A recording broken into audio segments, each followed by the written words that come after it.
Imagine for a second, right, that you buy a lottery ticket, Okay. and not just any lottery ticket. You manage to win the single biggest jackpot in human history. Like generational wealth. Exactly. We are talking about wealth that just defies comprehension, the kind of money that alters the destiny of your entire family forever. Right. But instead of, moving into a mansion or buying a private island, you end up starving. Wow. Yeah, you literally can't get basic medicine. And the bank, the very institution that is supposed to be holding your wealth, they decide they just don't like your politics. Oh, man. So they freeze your accounts, they actively lock the doors to the local grocery store, and they tell you, hey, we will let you eat when you change your mind. I mean, it sounds like dystopian fiction. It really does. It sounds entirely fabricated because it just completely shatters our basic assumptions about wealth, We are so conditioned to believe that having immense natural resources automatically equals immense prosperity. Right, like you have the gold, you are rich. Exactly. You have the oil, you build a thriving society. Because the math should be clean. If you have a highly valuable commodity that the entire modern world relies on to function, you hold all the leverage. But that is the illusion. When Yeah. you step into the world of global energy politics, and specifically, the geopolitics of crude oil, that straightforward math completely fractures. It really does. The geopolitical landscape of energy is just incredibly complex. It's deeply cynical, and it's fundamentally driven by mechanisms that operate entirely out of public view. And that hidden machinery is exactly what we are getting into today. So welcome back to another deep dive. Gotta be here. Today we have a fascinating and honestly incredibly heavy mission. We are unpacking a stack of translated, highly detailed investigative files. Really dense stuff. Very dense. These sources come directly from a comprehensive documentary script, and it's titled Oil War. It attempts to tell the unfiltered story of black gold. So we are using these files to explore two massive historical concepts, the oil curse and the weaponization of the petrodollar. And the overarching goal here, for you listening, is to move way beyond the daily news cycle. Yeah, we want to look under the hood. Exactly. We want to understand the hidden architecture of the last century. Because mainstream headlines, they usually just tell you the what, like what leader was overthrown, what country was sanctioned. That's surface level. Yeah, but we want to synthesize these files to understand the why. So the big question we are wrestling right out of the gate is this. Why is it that the countries sitting on the most abundant energy resources on the planet are so consistently the ones suffering the most profound, devastating economic and humanitarian crises? It's a huge paradox. It is.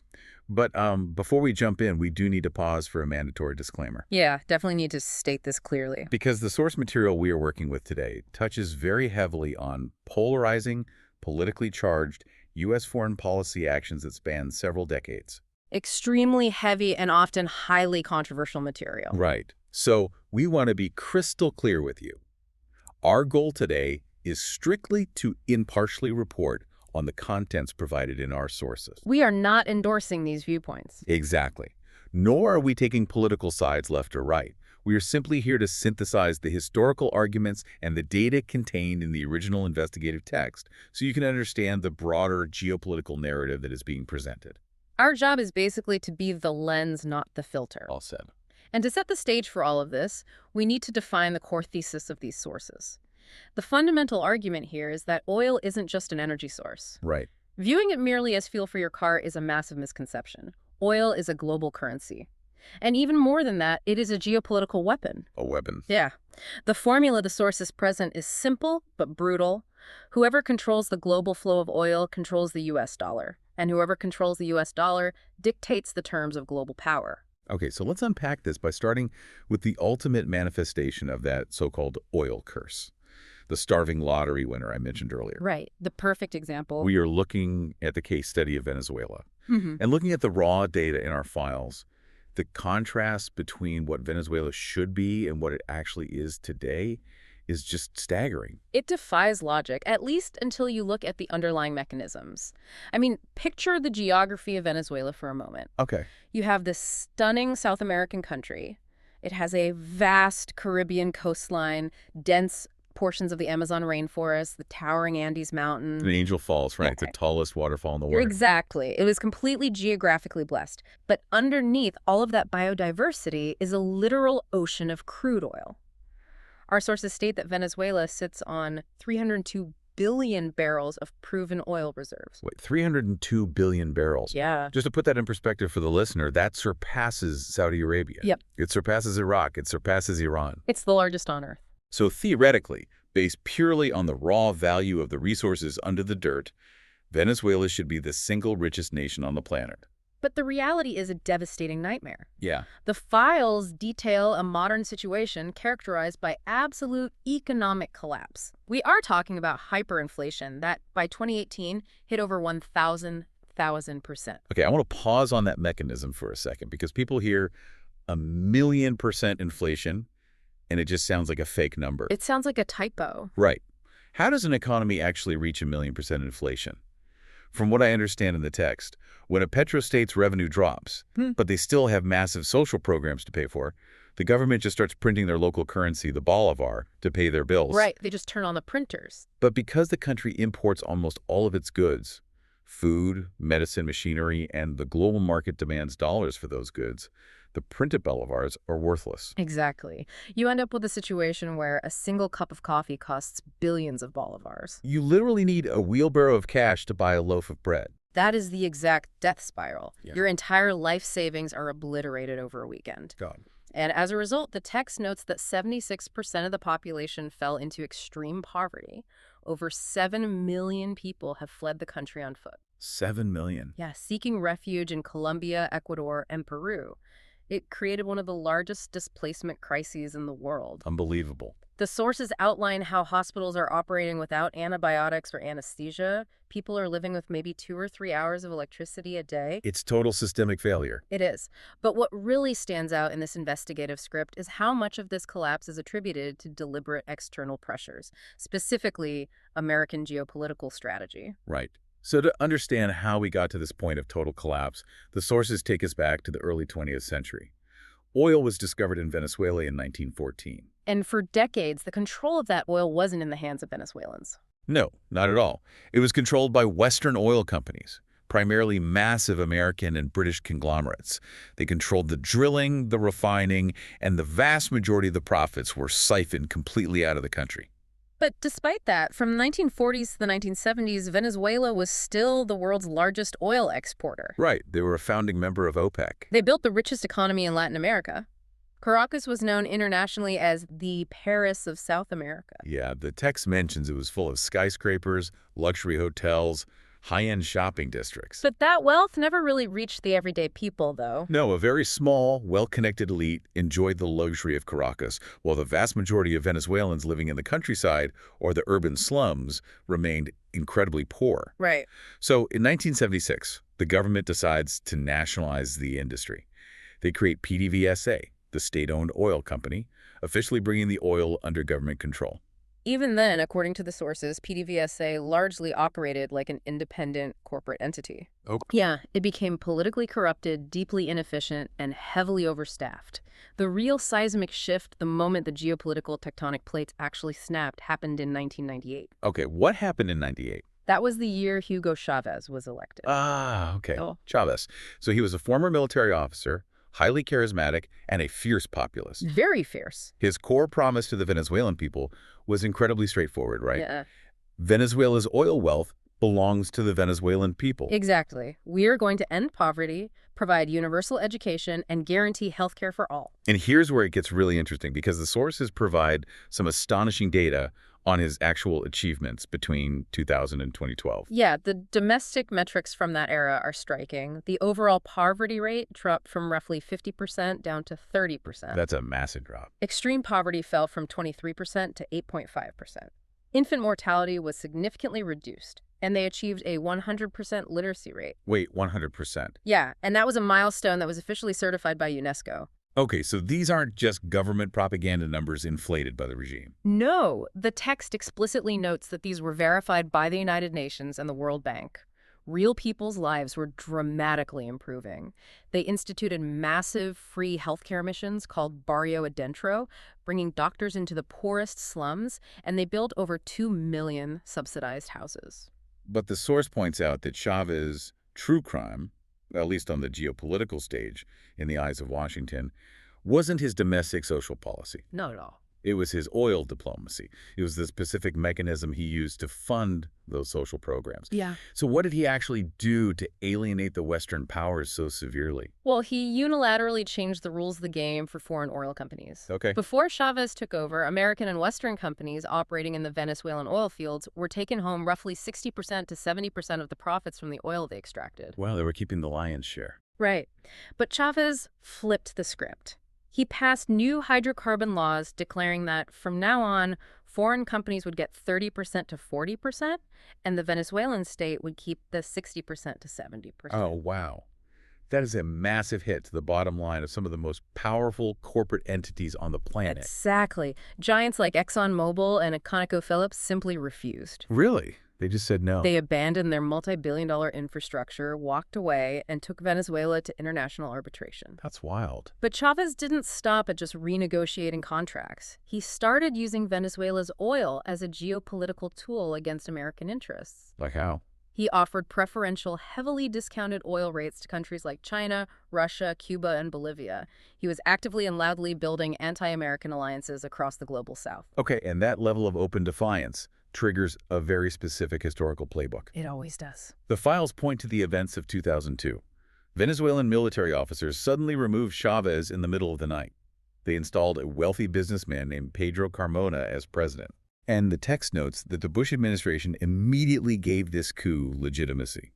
Like, the State Department officially welcomed the new regime without a hint of condemnation. But the blowback was immediate, and the coup failed spectacularly. Yeah. The Venezuelan people poured out of the slums and into the streets surrounding the presidential palace. The lower ranks of the military revolted against the generals who led the coup. And within 48 hours, Hugo Chavez was reinstated. The attempted coup failed, but it set the stage for absolute hostility between Caracas and Washington. Total hostility. So fast forward to 2013, Chavez dies of cancer, and his vice president, Nicolas Maduro, takes over. And Maduro inherits a system that is incredibly fragile. He attempts to continue Chavez's sweeping social policies, but the sources point out he severely lacked Chavez's charisma, his political competence, and his organic legitimacy among the working class. Right. And then the perfect economic storm hits in 2014. The global price of oil crashes from over $100 a barrel down to roughly $30 a barrel. And because Venezuela's economy was 90% dependent on oil exports for government revenue, the math is just brutal. Exactly. Oil prices fall, government revenue evaporates, and suddenly those massive social programs can't be funded. So they print money. Right, leading to the hyperinflation we discussed earlier. Right. Between 2014 and 2018, Venezuela's gross domestic product shrank by more than 50%. 50%. The source actually compares this economic contraction to being vastly worse than the Great Depression in America, and it occurred entirely in peacetime. But this is where the narrative pivots sharply. Okay. Because the investigative files argue that Venezuela's problems were not solely internal. Interesting. Yes, the price crash devastated their revenue, but the knockout blow, the mechanism that turned a severe recession into a humanitarian catastrophe, came from the North. America imposed systematic, crushing economic sanctions. Right. This is the weaponization of the financial system. Yeah. Let's look at the timeline the text provides. In 2015, President Obama issues an executive order declaring Venezuela a national security threat. And that declaration is the necessary legal groundwork. It allows the executive branch to bypass Congress and implement emergency financial warfare. Wow. Then in 2017, President Trump escalates this by imposing severe financial sanctions. He blocks Venezuela from international capital markets. Okay, think about the mechanics of that for a second. If a normal country faces an economic downturn, they issue bonds or take out international loans to stabilize their currency, right, to keep importing food. Exactly. The U.S. sanctions meant no global bank could legally lend Venezuela money. They were completely locked out. And then we see the fatal strike in 2019. What happens then? Trump imposes direct oil sanctions on PDVSA. Suddenly, Venezuela is banned from selling its oil in U.S. markets. And the text emphasizes that America was historically Venezuela's major buyer. So their primary market is instantly shut down. Yep. Furthermore, their overseas oil accounts are frozen. The U.S. effectively takes over CITGO. Right. CITGO is Venezuela's U.S.-based subsidiary that supplied thousands of American gas stations. Exactly. America essentially seized control of billions of dollars of Venezuela's own sovereign assets that were located on U.S. soil. And in that same year, 2019, Trump recognizes an opposition leader, Juan Guaido, as the interim president of Venezuela. despite the fact that Guaido had never actually run for president. Right. The U.S., the U.K., and the EU all recognize him, while Russia, China, and Turkey back Maduro. And the real-world consequence of this political theater is staggering. It really is. The Bank of England was physically holding over $1 billion in Venezuelan sovereign gold reserves in their vaults in London. Yeah? Based on Guaido's claim to the presidency, Britain refused to give Venezuela access to its own gold. So you just have one sovereign nation simply holding another nation's wealth hostage based on an external political dispute over who the legitimate leader is. But what does this abstract financial warfare actually mean for the people on the ground? Right, the human impact. Because the human toll is where these files get incredibly dark. The text cites a comprehensive study by the Center for Economic Policy Research. And what did they find? They found that U.S. sanctions directly contributed to 40,000 excess deaths in Venezuela in just the years 2017 and 2018. 40,000 human beings. 40,000.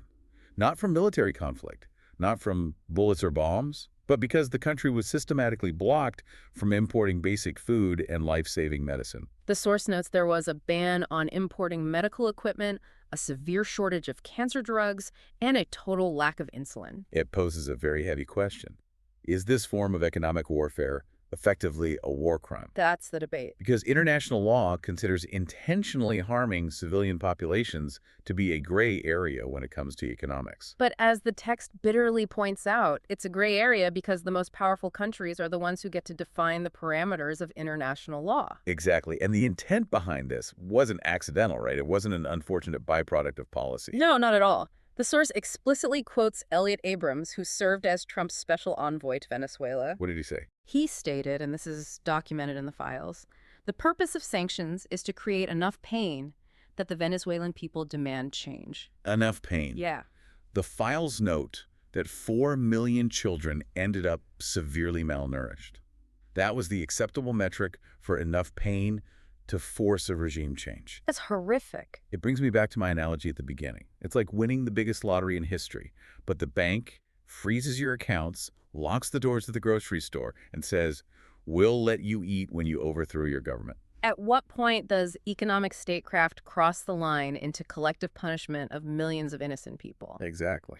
That remains the defining moral question of modern economic strategy. But as analysts, we have to synthesize the entire balance sheet provided in the sources. Right, we have to look at the whole picture. Did America cause all of Venezuela's problems? The text is honest here. No. It explicitly states that both Chavez and Maduro made massive, catastrophic domestic policy mistakes. Because the host in me wants to blame the aggressive bank entirely, but the lottery winner made some incredibly reckless investments too.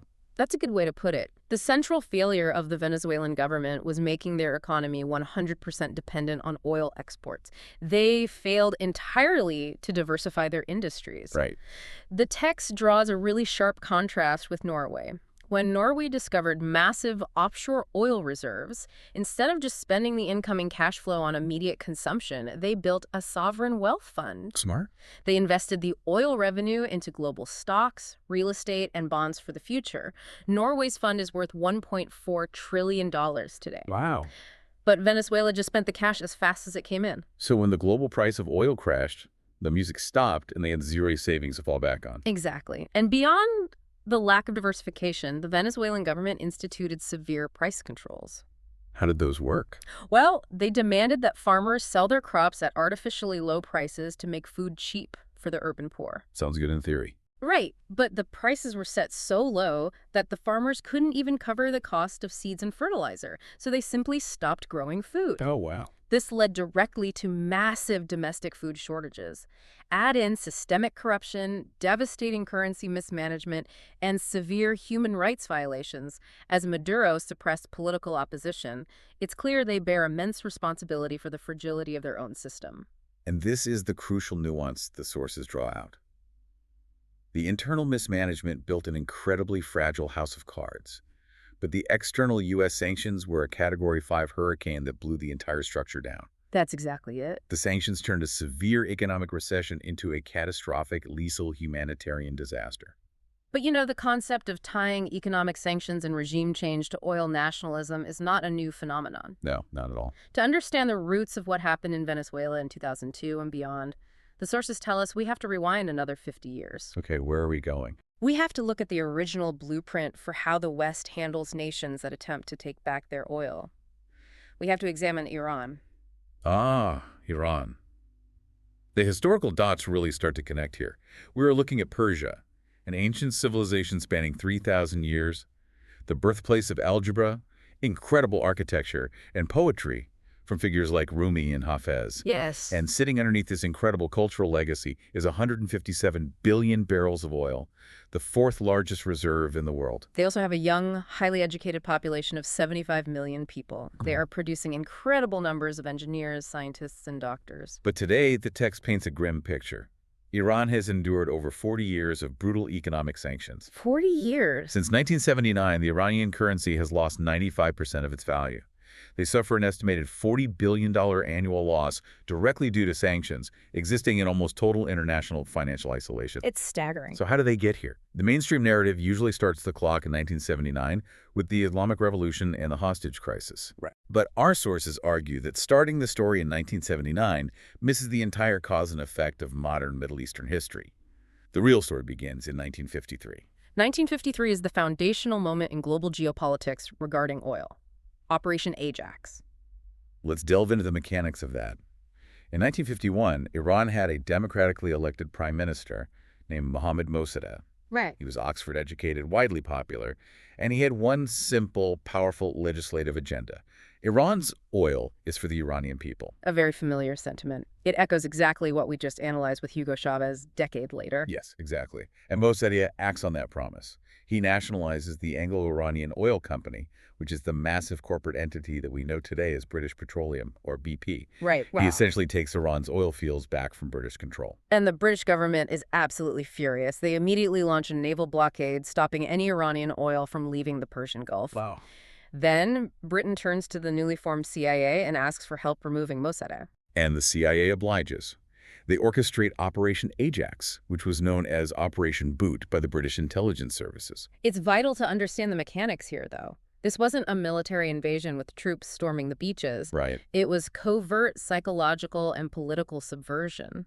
CIA agents arrived in Tehran with suitcases full of cash. Literally suitcases of cash. Literally. They bribed Iranian newspaper editors to run relentless, fabricated anti-Mossadegh propaganda. They actually hired rival street gangs and paid them to stage violent clashes in the streets. To create a sense of national chaos. Exactly, to create instability. Finally, they bribed high-ranking military officers to organize a physical coup against the sitting prime minister. And on August 19, 1953, the manufactured chaos culminates in a successful coup. The democratically elected Mossadegh is arrested, tried for treason, and placed under house arrest for the rest of his life. It's wild. The U.S. and Britain then install their chosen leader, the Shah Mohammad Reza Pahlavi. He is brought back to power specifically to act as a Western puppet. And just to be clear on the historical record, the text notes that this is no longer a conspiracy theory. Right. In 2013, on the 60th anniversary of the coup, the CIA officially declassified their internal documents. They formally admitted that the 1953 overthrow was orchestrated and funded by U.S. and British intelligence. They overthrew a democratic leader of a sovereign nation solely because he nationalized a natural resource. Yeah. So the Shah is installed, and he immediately does exactly what he was paid to do. He makes Iran heavily Western-friendly and hands the lucrative oil concession contracts right back to a consortium of American and British companies. But the Shah is deeply unpopular with his own people. Naturally. So to maintain this artificial control, he needs a brutal enforcer, and that enforcer is SAVAK. SAVAK was the Shah's internal secret police force, and the files explicitly state that the CIA helped establish SAVAK and actively trained their officers. They even instructed them in modern interrogation and torture methods. The details provided are just horrifying.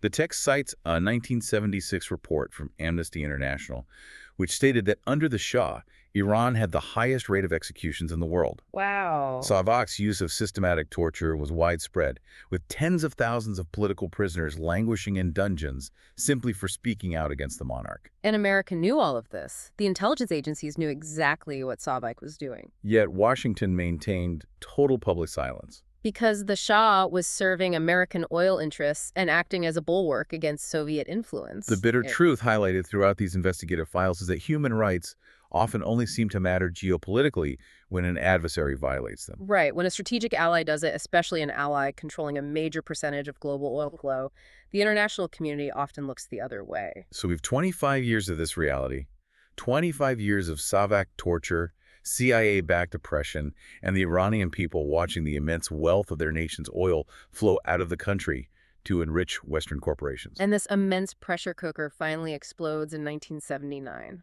The Iranian people say enough. Exactly. The Islamic Revolution sweeps the nation. Ayatollah Khomeini takes power, transforming the country into an Islamic republic. The Shah flees the country. And shortly after, the American embassy in Tehran is overrun by radicalized students, and 52 American diplomats are taken hostage for 444 days. The hostage crisis was a massive, paralyzing humiliation for America on the global stage. It played out on nightly television. It really did. But the critical point the investigative script is trying to hammer home is that the 1979 revolution wasn't just some spontaneous eruption of radical ideology. No, it was a direct, delayed reaction. It was the ultimate geopolitical blowback to the 1953 coup and decades of foreign-backed oppression. Which raises a profound historical question regarding the butterfly effect of foreign intervention. Yeah. I really want to pull on that thread, because the sources seem to be heavily implying that if the U.S. and Britain hadn't launched Operation Ajax in 1953 simply to protect BP's oil profits, the entire trajectory of the Middle East would be different. Completely different. Without 1953, there is no Shah. Without the Shah, there is no Savak. Without Savak, there is no radicalized 1979 revolution, no Ayatollah, no hostage crisis, and potentially no modern nuclear standoff. It's all connected. Did the West essentially trade long-term geopolitical stability for short-term access to cheap crude oil? The historical evidence provided in the sources strongly implies exactly that. Covert interventions, primarily motivated by resource control, cascade into decades of unintended catastrophic consequences. Yeah. America essentially created its own worst enemy in the Middle East by prioritizing oil over democratic sovereignty. And the cynical geopolitics surrounding Iran don't stop there. The text drops a jaw-dropping revelation about the Iran-Iraq war that started the very next year in 1980. Right. Saddam Hussein, hoping to capitalize on the post-revolution chaos, invades Iran. It devolves into a grueling World War I-style 8-year bloodbath with over 1 million people dead. 1 million people. What is America doing during this horrific conflict? This represents one of the darkest geopolitical strategies detailed in the files. The U.S. was actively supporting both sides of the war simultaneously. It's almost unbelievable. It is. On one side, the U.S. government is officially backing Iraq. They are giving Saddam Hussein critical satellite intelligence, financial credits, military equipment. Wow. They even gave them the chemical precursors that Iraq used to manufacture chemical weapons, which were subsequently used against Iranian soldiers. And on the other side? On the other side of the conflict, through the infamous Iran-Contra affair, the Reagan administration is secretly selling anti-tank missiles and military hardware to Iran. Wait, they were selling weapons to the country they were officially helping Iraq fight? Exactly. They used Israeli intermediaries to bypass embargoes and then illegally funneled the profits from those secret sales to fund right-wing Contra rebels in Nicaragua. So they are deliberately arming both sides of a war that is killing hundreds of thousands of people. Yeah. The source cites the internal strategy of Washington think tanks at the time: let Iran and Iraq fight each other indefinitely, let them bleed each other dry. Because as long as neither country emerges victorious to dominate the Persian Gulf, they both remain weak, distracted, and most importantly, the oil keeps flowing out of the region to the west. It is the ultimate expression of Kissinger-era realpolitik. Keep the region divided and perpetually unstable to secure the resources. This historical context is vital when we look at the modern pretext for all the sanctions currently placed on Iran, which is their nuclear program. Right. The official narrative broadcast on the news is always that the sanctions are strictly necessary to stop Iran from building a nuclear bomb. But the files point out an incredible dark irony regarding the origins of that exact nuclear program. The investigative script reveals that Iran's nuclear program was actually started by America. Yes. In the 1950s, under President Eisenhower's Atoms for Peace initiative, the United States actively provided Iran with its foundational nuclear technology. They gave them their very first research nuclear reactor. They did. American scientists from MIT literally traveled to Tehran to train the first generation of Iranian nuclear physicists. Wait, MIT scientists went to Tehran? Exactly. Because at the time, Iran was ruled by the Shah. He was an American ally, so handing over nuclear technology was viewed as perfectly safe. Right. But decades later, following the revolution, that exact same foundational technology becomes the primary justification for crippling international economic blockades. That's ironic. Very. And the text notes that Iran actually attempted a massive diplomatic reset to resolve this. When was that? In 2003, following the U.S. invasion of neighboring Iraq, Iran sent a secret back-channel proposal to Washington known as the Grand Bargain. And what did that entail? Iran offered to cap its nuclear program, halt support for militant groups like Hezbollah, recognize the Arab-Israeli peace process, and cooperate with U.S. forces in stabilizing Iraq. That's huge. The Bush administration officially rejected the proposal. They refused to even send diplomats to the negotiating table. But if the stated goal of U.S. foreign policy is peace in the Middle East and stopping a nuclear weapon, why would an administration reject a comprehensive deal that offers exactly those concessions? The sources argue that the real issue was never solely about the nuclear centrifuges. What was it about? On normalized Iran, an Iran completely free of economic sanctions would rapidly become a massive regional superpower. With 75 million people and massive oil reserves, they would dominate the Persian Gulf. Right. They would sell their oil freely to Europe and Asia, vastly enriching their economy. This would directly challenge the regional dominance of crucial U.S. allies, specifically Saudi Arabia and Israel. Ah, okay. Crucially, a highly powerful, independent Iran would likely refuse to sell its oil exclusively in U.S. dollars.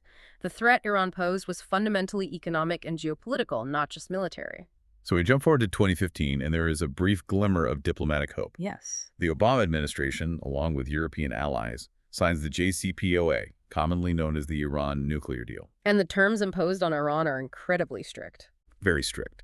Iran's nuclear program is severely curtailed. Unprecedented 247 international inspections are mandated, and their stockpile of enriched uranium is essentially eliminated. And in return, America and its allies agreed to lift the crushing economic sanctions. It was widely hailed as a diplomatic miracle, resolving decades of hostility at a negotiating table without firing a shot. And the text is definitive on this point. Iran complied with the agreement. They actually followed the rules. Yeah, the International Atomic Energy Agency, the UN watchdog responsible for monitoring the deal, repeatedly certified that Iran was following all the rules and had dismantled the required infrastructure. But then in May 2018, the landscape completely shatters. Yeah. President Donald Trump unilaterally withdraws the United States from the JCPOA. He cancels the American side of the deal and reinstates all previous sanctions under a policy of maximum pressure, hitting Iran's economy even harder than before. And the critical detail here is that Trump did not cite any specific violation of the treaty by Iran when he pulled out. Iran was following the terms. Exactly. The sources attribute this abrupt withdrawal to the massive influence of foreign policy lobbyists in Washington, specifically from the Israeli government and Saudi Arabia. Because both of those nations viewed a wealthy, unsanctioned Iran as a direct threat to their own regional security. Right, and they exerted immense pressure to ensure their rival remained economically isolated. If you are sitting in Tehran, you've spent years negotiating a compromise, you've agreed to highly intrusive terms, you've complied with every single UN inspection. Yeah. Oops, I mean, you've complied with all of it, and the deal is torn up anyway by the next administration. Yeah. The text asks a very poignant question. Would you ever trust American diplomacy again? Probably not. Would any sovereign nation sign a complex treaty with America knowing it could simply be discarded based on domestic political shifts? It completely shatters diplomatic credibility. But far more devastating, however, is the horrific suffering the reinstated sanctions inflicted on the civilian population. Let's examine the human cost of this maximum pressure campaign. We have data from a 2019 study published in The Lancet. Which is one of the most prestigious, peer-reviewed medical journals in the world. Right. And it shows that the U.S. essentially disconnected the entire Iranian banking sector from SWIFT. We need to explain how SWIFT actually works, though. Right, go ahead. SWIFT isn't a bank. It doesn't hold money. It is a highly secure global messaging system that banks use to communicate and clear transactions with each other. It's like the secure internet for international finance. Okay. If a bank is banned from SWIFT, it is digitally excommunicated from the global economy. So even if a European pharmaceutical company wants to sell medicine to Iran, which is technically legal under humanitarian exemptions, they literally cannot do it. Nope. Because the Iranian bank is banned from SWIFT, the European bank has no secure digital mechanism to verify and accept the payment. And the European companies, terrified of accidentally violating secondary U.S. sanctions and facing billion-dollar fines, simply refuse to do business with Iran at all. Exactly. This invisible financial wall created a massive immediate shortage of vital medicines inside Iran. Hospitals ran out of specialized cancer drugs, treatments for rare genetic diseases, and basic surgical supplies. Iranian university students couldn't accept foreign scholarships because they couldn't transfer funds. Iranian scientists couldn't participate in international collaborations or pay the fees to publish in international medical journals. The Lancet study concluded that the sanctions were directly impeding access to life-saving medicines, causing immense preventable suffering and death. Preventable death of civilians who had nothing to do with nuclear policy. It is the Venezuela playbook replicated in the Middle East, economic warfare leading to civilian casualties. But here is where the global narrative takes a massive, unexpected turn. Okay. By using sanctions so aggressively, by cutting entire nations off from the US dollar and the SWIFT system, America inadvertently forced its adversaries to innovate. They forced them to figure out how to survive entirely outside the American financial system. That leads us to the vast, unintended consequence of weaponized finance, the accelerated creation of alternative global systems. The sources detail exactly how Iran decided to survive this financial siege. They built a massive shadow fleet of dark ships, oil tankers, that turn off their transponders to hide their locations to smuggle oil past the sanctions. And their biggest customer in this shadow economy, China. China buys anywhere from 700,000 to 1 million barrels of oil every single day from Iran, usually at a steep discount. But the crucial paradigm-shifting detail is the payment. Right. The transaction isn't happening in U.S. dollars. China is paying Iran in Chinese yuan. India is also utilizing similar alternative structures, acting as a major buyer of sanctioned oil, paying in Indian rupees, and balancing the ledgers later through direct bilateral trade. It is a profound historical irony. American sanctions, which were designed to enforce American hegemony and protect the power of the dollar system, are actually providing the exact pressure needed to force the rest of the world to build a viable alternative to the dollar system. We have seen what happens when you fight the dollar, but the flip side of that coin is what happens when you surrender to it completely. If we want to see the ultimate reward for dollar compliance, we have to look at the Saudi royal family. Because if defying the petrodollar system gets your economy destroyed through hyperinflation like Venezuela, or gets your democratic government overthrown and subjected to decades of blockades like Iran, what happens when you fully, completely integrate your nation into that system? You get the modern state of Saudi Arabia. The text takes us to a vivid historical moment. Valentine's Day, 1945. Picture the USS Quincy, a massive American warship anchored quietly in the Suez Canal. Okay. President Franklin D. Roosevelt, exhausted and returning from the Yalta Conference near the end of World War II, holds a secret meeting with Saudi King Ibn Saud. It is an incredible visual, a frail, wheelchair-bound American president and a traditional Arab king sitting together on the deck of a warship. And that single meeting permanently shaped the trajectory of the modern world. They struck a fundamental, unwritten grand bargain, which America guarantees the absolute military security of the Saudi royal family, protecting them from external invasions and internal uprisings. In exchange, Saudi Arabia guarantees America unrestricted access to its massive, easily accessible oil reserves. It's an 80-year-old alliance that is still largely operational today. Yes. But the true mechanics of this alliance, however, were formalized decades later, in 1974, with the creation of the petrodollar recycling system.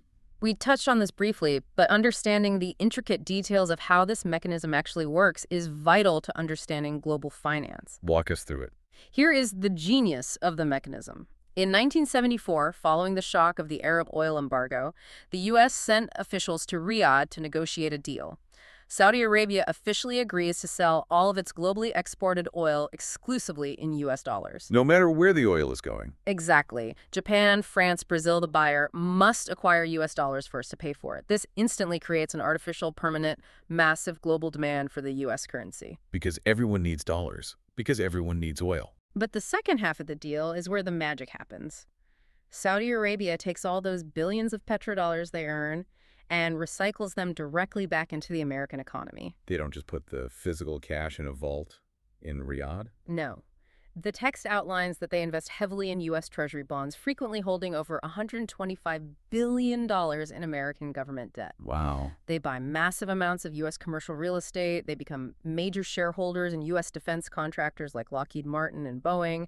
And their sovereign wealth funds pump billions of dollars into Silicon Valley tech startups. And the macroeconomic effect of this constant recycling is profound. For America, it acts as an economic superpower. It is essentially an unlimited borrowing cheat code. That's exactly what it is. Because Saudi Arabia, and subsequently the rest of the OPEC nations, are constantly taking their profits and buying U.S. debt, the United States government can run massive, multi-trillion-dollar budget deficits without crashing the value of its currency. The dollar stays artificially strong forever because the world is forced to continually buy it. So what does Saudi Arabia get out of this, beyond a return on investment? They become deeply structurally integrated into the U.S. financial system. They aren't just an ally, they are a load-bearing pillar of the American economy.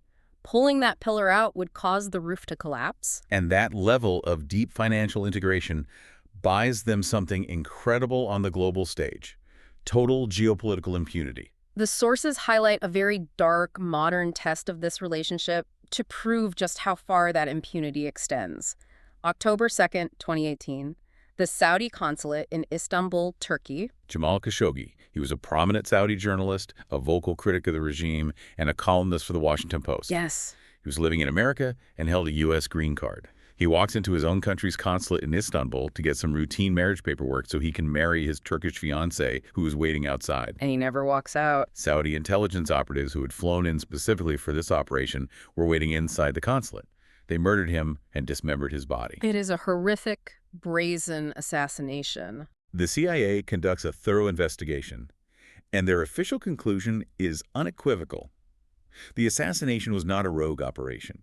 It was personally ordered by Saudi Crown Prince Mohammed bin Salman, MBS himself. The entire world is outraged. Human rights organizations, the global media, and politicians across the spectrum are demanding severe accountability. Despite the absolute certainty of the intelligence, what did the American government actually do? Absolutely nothing. Nothing. The text quotes President Trump's explicit, remarkably blunt reasoning during a press conference: "I'm not going to destroy our economy by being foolish with Saudi Arabia." No meaningful sanctions were imposed. MBS remained in power, his position completely secure. The military alliance remained fully intact. The petrodollars kept flowing. Let me unpack this dynamic with an analogy. Okay. The petrodollar isn't just a currency exchange agreement. It is the ultimate geopolitical insurance policy. Right. It's like having VIP high roller status at a highly corrupt casino. As long as you keep funding the house, as long as you keep buying their chips and sitting at the high-stakes table, the house will look the other way, no matter what crimes happen in the back room. That's a great way to put it. A U.S. resident, a journalist working for a major American newspaper, is brutally murdered on the direct orders of a foreign leader. This is confirmed by America's own intelligence agencies. Yeah. And the President of the United States basically says, yeah, it's terrible, but they buy hundreds of billions of dollars of our treasury bonds and weapons, so we're good.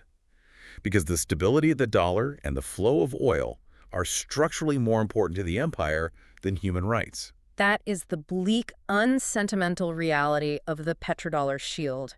It protects those inside it flawlessly. What happens if that shield is starting to fracture? This shift represents the most consequential geopolitical realignment of our lifetimes. The petrodollar system seemed completely invincible for half a century.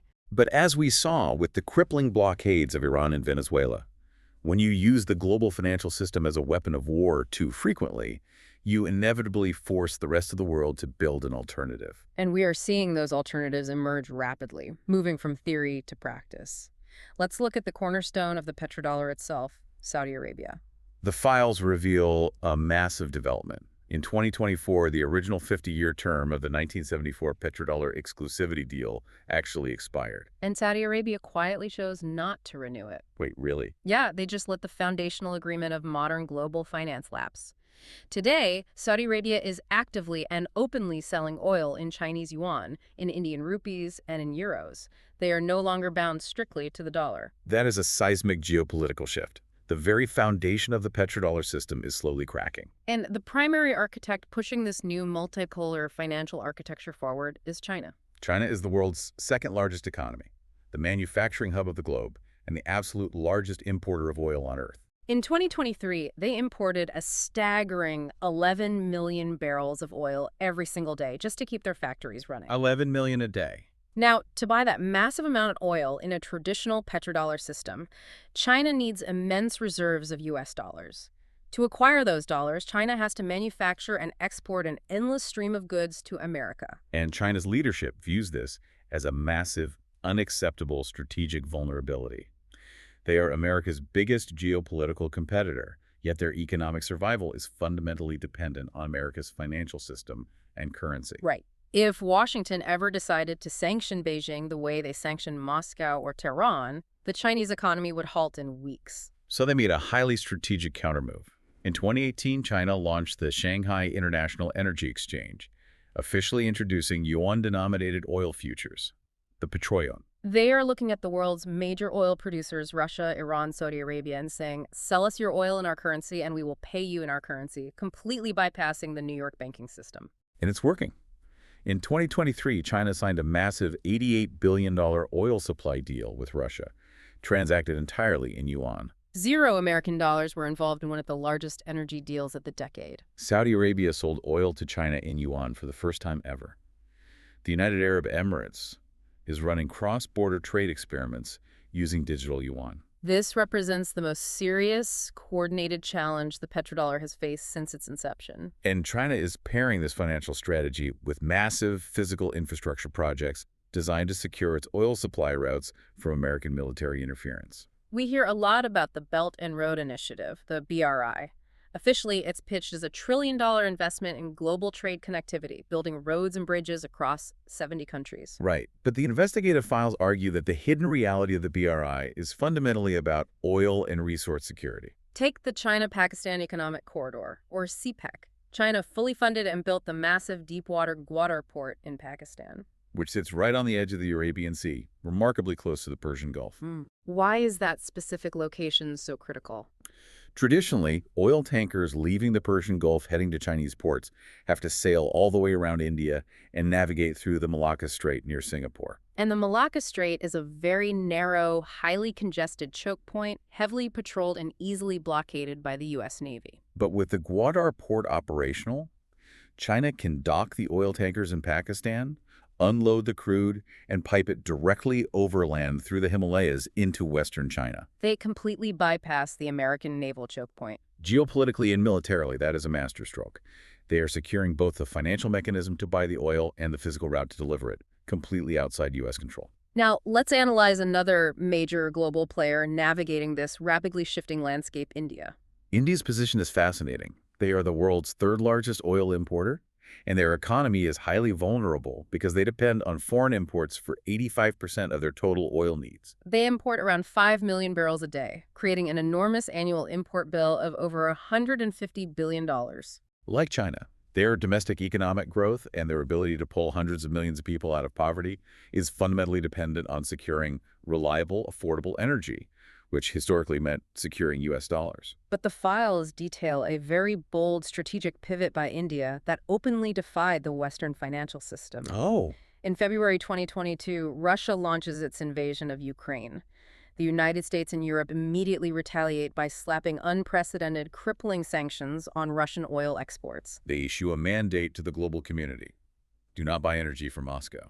But India looks at the global situation, looks at its own domestic needs, and makes a strictly pragmatic, self-interested choice. Russia, desperate for buyers, offers India a massive 30% to 40% discount on crude oil. Crucially, Russia allows India to bypass the SWIFT system and pay for this oil in Indian rupees, not dollars. The statistical shift is wild. In 2021, prior to the war, Russian oil made up just 2% of India's total imports. And by 2023? By 2023, Russia became India's absolute top supplier, accounting for over 40% of all their massive oil imports. America and European diplomats applied immense political pressure on New Delhi to stop buying from Russia and comply with the sanctions. But India responded with masterful diplomacy.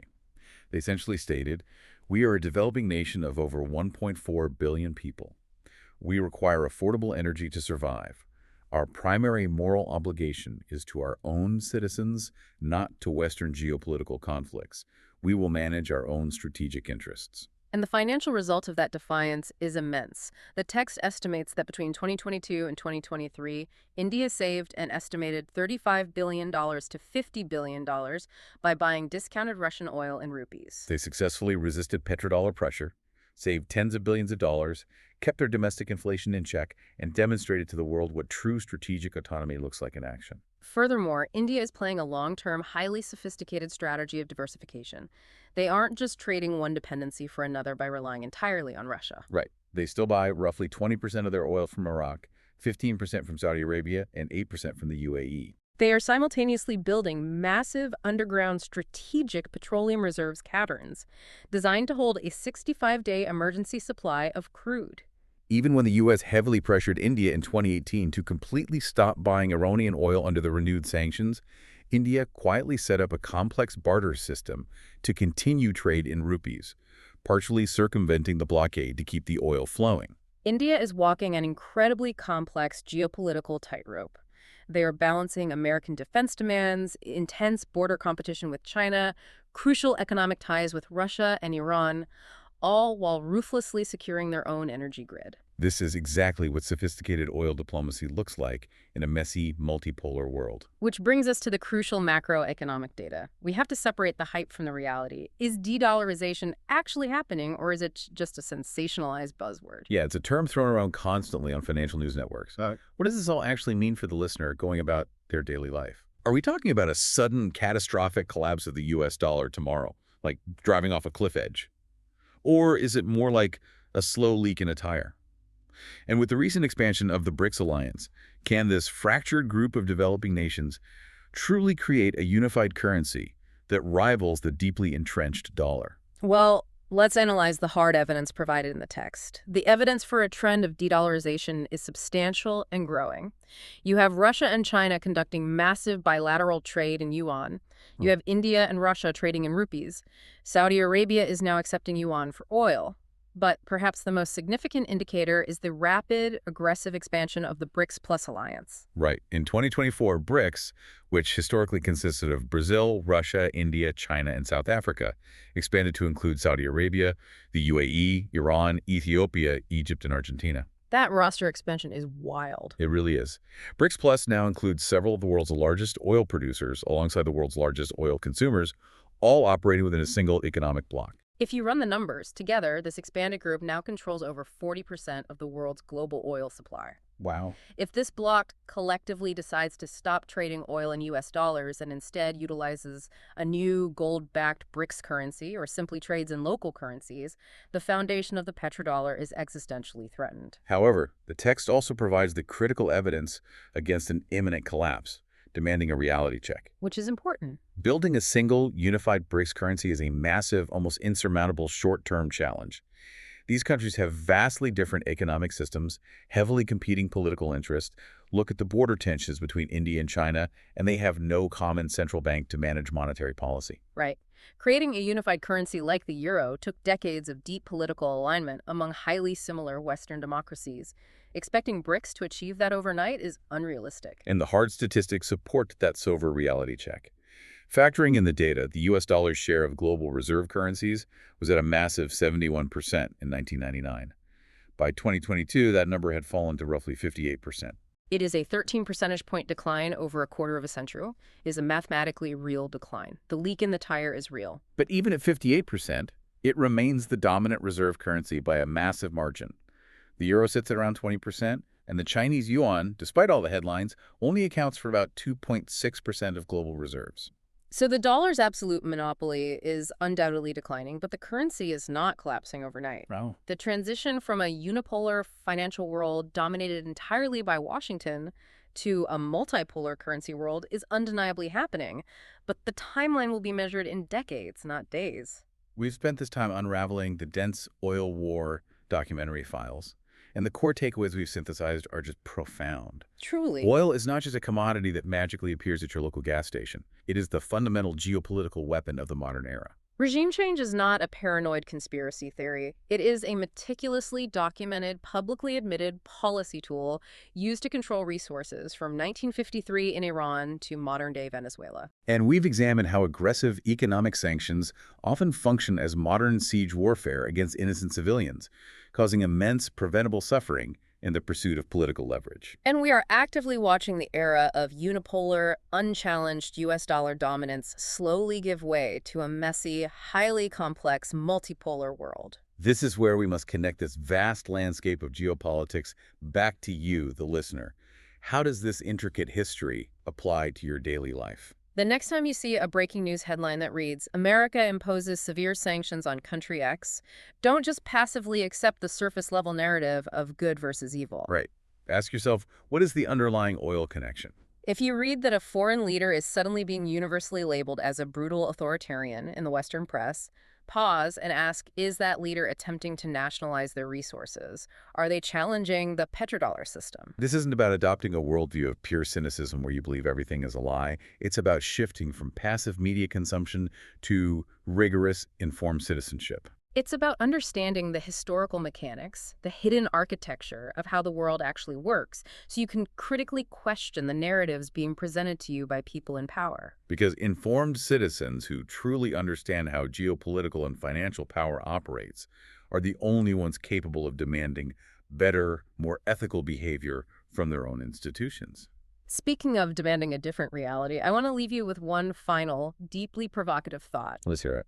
It's a concept that builds on something the investigative text mentions at the very end regarding peak oil demand. Okay. The International Energy Agency currently forecasts that global demand for crude oil will hit its absolute peak sometime shortly after 2030, driven relentlessly by the rapid rise of electric vehicles and the scaling of renewable energy infrastructure. The inevitable slow-motion transition away from fossil fuels. Right. Think about the staggering geopolitical implications of that transition. If the future of global energy eventually relies on the sun, the wind, and the movement of water, the movement of water, the geographical superpowers of today, completely disappear. You can't sanction the sun. Exactly. You can't put a naval embargo on the wind blowing across a continent. When energy becomes decentralized, localized, and abundant everywhere, the entire concept of an oil curse, the tragedy of a starving Venezuela or an isolated Iran, vanishes into thin air. The petrodollar ceases to be the fulcrum of global power. So the ultimate question is this: are our global institutions, which have spent the last century built almost entirely on the violent control of energy scarcity, actually prepared for a world where energy can no longer be used as a weapon? Are we culturally and politically ready for a world where winning the geological lottery doesn't mean a foreign bank gets to starve your citizens? It represents a fundamental paradigm shift for human civilization, a transition from a fragile, volatile world built on the ruthless control of finite resources to something entirely new and unwritten. That is a future worth mulling over. Thank you for joining us on this deep dive into the oil war files. We encourage you to keep questioning, keep exploring these complex topics on your own, and always keep looking past the headlines. Until next time.